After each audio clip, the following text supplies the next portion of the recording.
I'm experienced. What's up, guys? It's March 8th, 2023, and welcome back to 3 Rounds. So I'm in the midst of a bit of a big stretch because last week I was in Vegas for UFC 285. This week I go back to Vegas, and then I head off to London.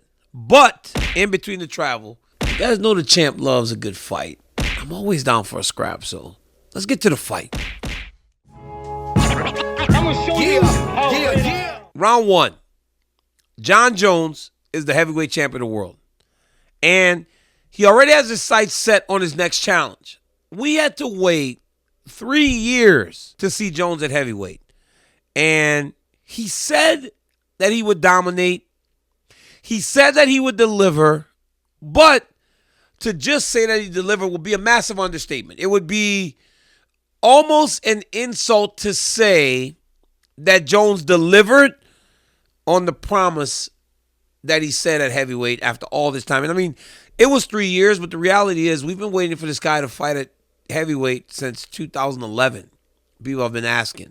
Well, he won the fight against Ciryl Gane this weekend, and he's already got the next one. He's fighting Stipe Miocic, and it's a big one because it's at International Fight Week.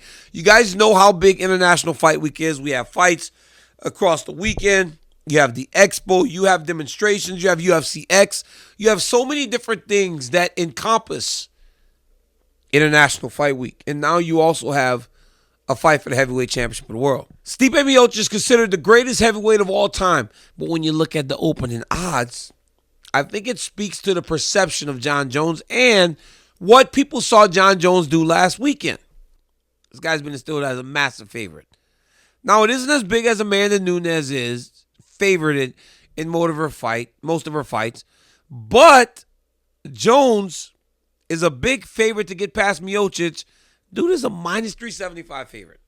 Miocic comes back at plus 270. Jon Jones says that he is going to finish Stipe Miocic, and he told the heavyweight GOAT that he better be ready. And I'm going to finish Stipe Miocic. I don't come to win. I come to dominate Stipe Miocic, and that's exactly what I am going to do. I spoke about this on DC and RC.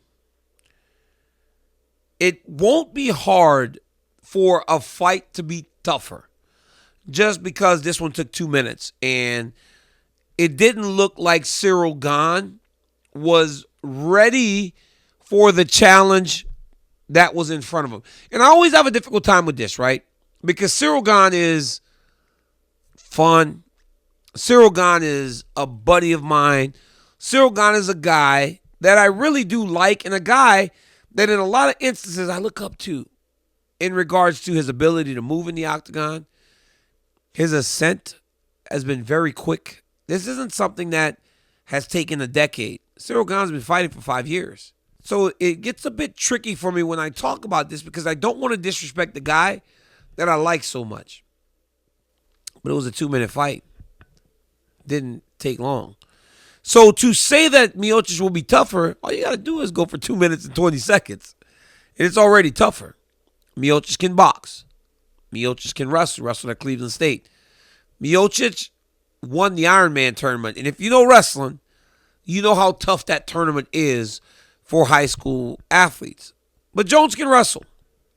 Jones is a junior college national champion. And honestly, was a highly regarded recruit.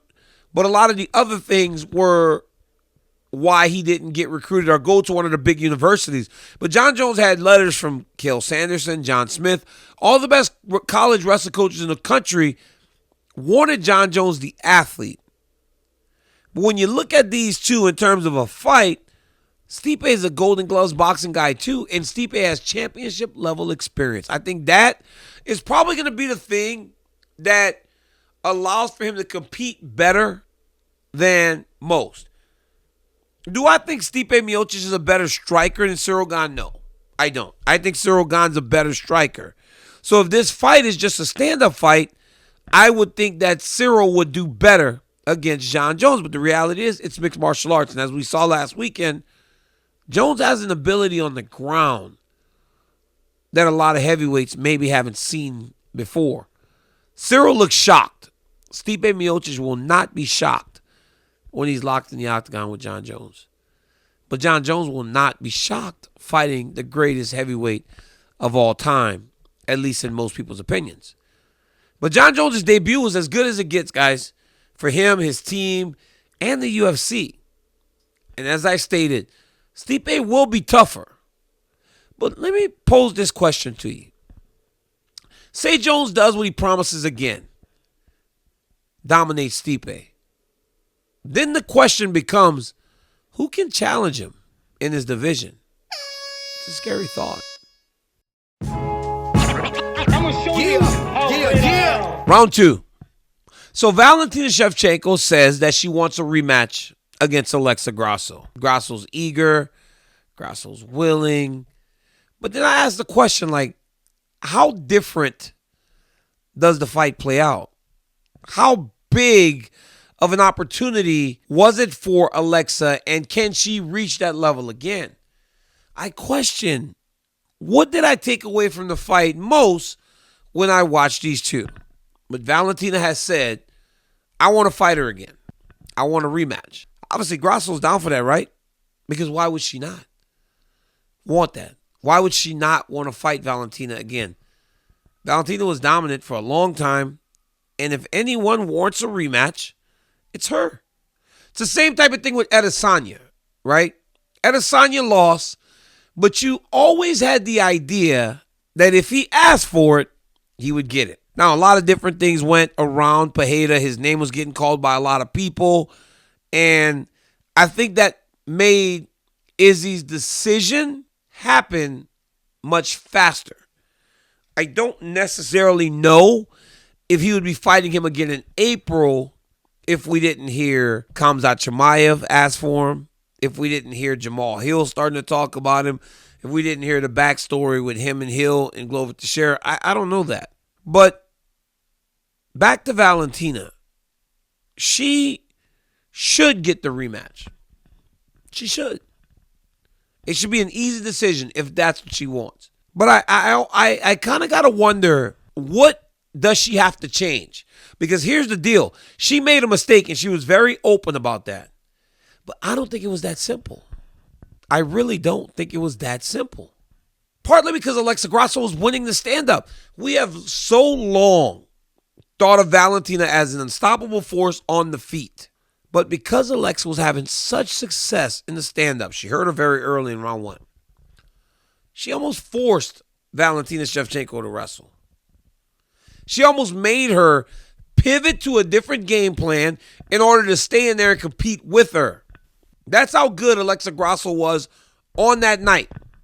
On that night, she was so prepared that she made one of the best strikers we've seen across all divisions, all genders in the UFC turn into a wrestler. Last time we saw that was against Jessica Andrade, but that wasn't because Andrade was hitting her. So there's a difference. People like to make, comparisons. This was different. Valentina had to wrestle Alexa Grasso because Alexa's hands and her confidence in the feet was presenting problems for her. She did make a mistake. But is it a mistake if it's something that Alexa and her team saw in the build-up and saw in the planning of it? Because I heard these stories about Alexa Grasso training for that spinning back kick, and I thought, oh, humbug, sure, right? You guys have so much foresight. And then a video comes out of her in the back doing it.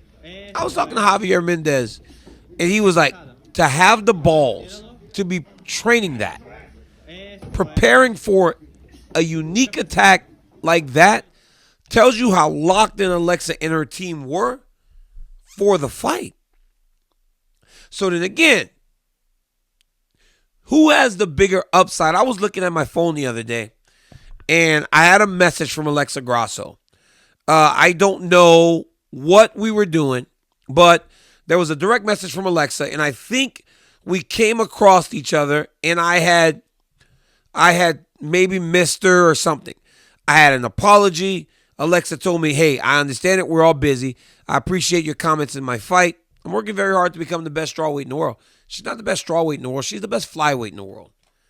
And her upside continues to be high. So the former champ does want a rematch. And she is entitled to that with 8 title defenses. But the question does become, Does Valentina really want it? Or maybe she should reassess and then revisit this matchup later, because I think every time they match up, it's a very tough fight for the former champion. I'm gonna show you how to lay down. Oh, I'm tired. I'm on the stool. I got hit with some body shots. I'm a little worked out. Guys getting into me, digging.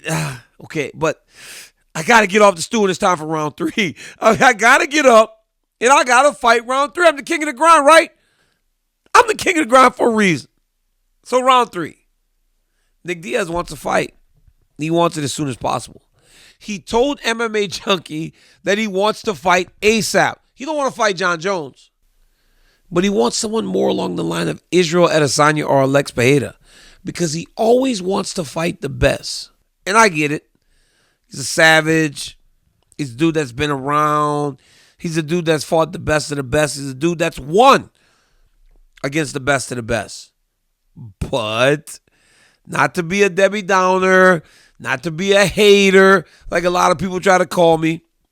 The last time we saw Diaz, he wasn't the same guy that we're used to seeing. And if we're being completely honest, he was a shell of himself.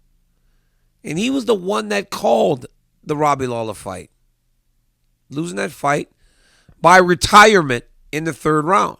Retirement.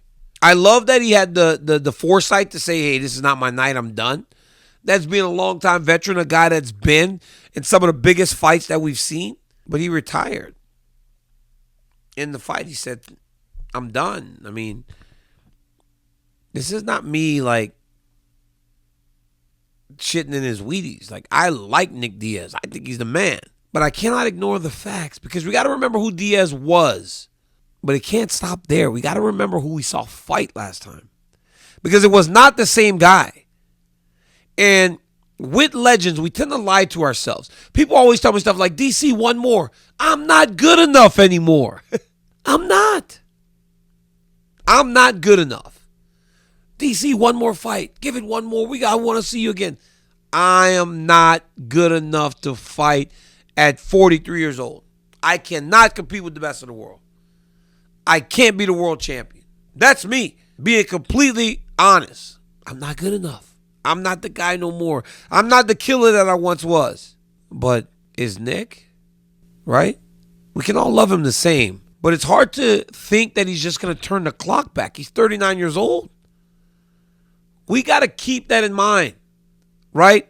We got to keep the facts in mind, on the forefront, who these guys are. So when you get the outlier, right, the Randy Couture becoming the champ at 44, when you get the Glover Teixeira becoming the champ at 43, these guys live the lifestyle of champions even into their 40s. 40s is essentially the expiration date for fighters. Again, there are outliers, but it's not the norm. So to expect Nick Diaz to just come back and be that guy again, it's unfair to Nick. Now, I give you a solution. I'd like to see him in Bellator, honestly. I believe that Scott Coker would take care of him, even though I feel like the UFC tried with Robbie Lawler, but even Robbie was a little bit too much for him, because he's not the same guy. And there's no shame in that. There really isn't. We all age, man. And Father Time always wins. But he seems to have the fighting spirit, because he's now saying, I want to fight. I want to be in there. But if he goes to Bellator, maybe the level's not as high. Maybe he doesn't have to go in there with absolute killers, because Robbie Lawler looked like a killer. Even when Robbie Lawler lost to Brian Barberena, he looked fantastic early. And Robbie's aging. So yes, let's see Nick Diaz fight again. But let's not forget who we're going to see when we go in there. Because no matter how hard we squint, we will not see the same guy. Now, it'll take a full commitment from Diaz to even resemble the guy that we knew before. But, and I will say this, there is a person who has the fighting spirit, the warrior spirit, to turn it back just once. It's Nick Diaz. Because I've seen it time and time again. So maybe for one more night, Nick Diaz can be that guy. But I don't know if I would bet on that. And now for my final thought.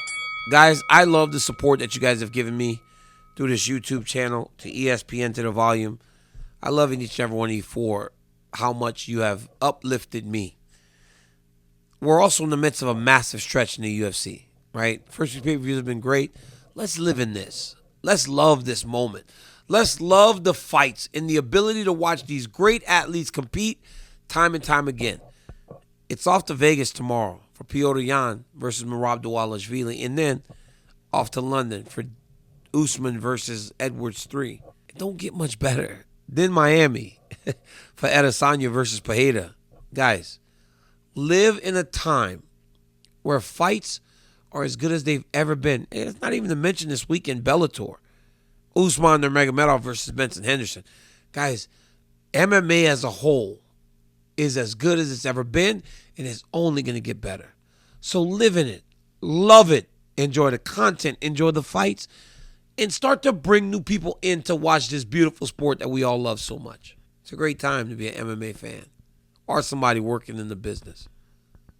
Till next time, guys, like, subscribe, tell your friend to tell your friend that DC has a YouTube channel. Peace.